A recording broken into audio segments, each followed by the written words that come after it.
பருத்தூர் ரோடில் உள்ள ஸ்ரீ சரவணா சொந்த கடை. நான் தான் உரிமையாளர். 4ஆம் தேதி கடை பூட்டி போட்டு வெளில போயிட்டோம்.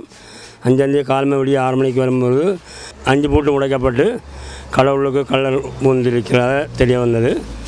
ஆனால் வெளியில் பார்க்க பூட்டி உழைச்சி பேர் திரும்ப கொழுவி பூட்டெல்லாம் கொழுவி போட்டு போயிட்டாங்க.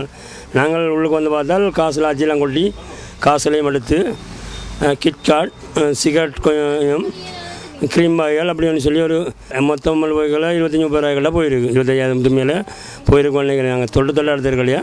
ஆனால் பெரும்பாலும் சிகரெட்டும் கிட்காட்டுகள் ஏர்டெல் மீட்டர் எல்லா கார்டும் இருந்தானே எல்லா சகல கார்டும் எடுத்துகிட்டு போயிருக்கணும்.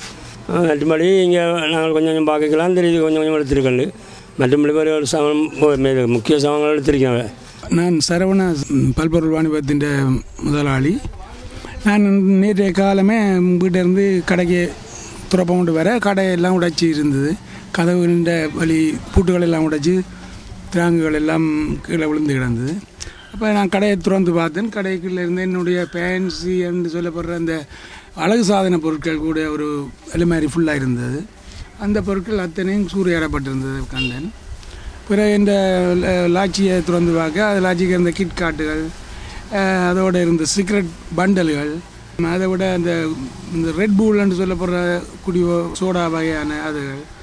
அப்படியாக இந்த கடையிலேருந்து ஒரு எனக்கு பெருசாக குறிப்பு சொல்ல முடியாத இவ்வளவு தொகையுண்டு. ஆனால் ஒரு இந்த இது கணிப்பின்படி 70,000க்கும் 1,00,000க்கும் இடப்பட்ட தொகை இந்த கடையிலேருந்து சூறையிடப்பட்டது. மற்ற கடையிலேருந்து சில்லறை காசுகள், அதாவது 100 ரூபா 50 ரூபா அப்படியான தொகைகள் லாட்சிக்கிறது இருந்தால் அதுலேயும் ஒரு 7,000க்கும் 1,000க்கும் இடப்பட்ட தொகையை கண்டவர் கொண்டு போயிட்டு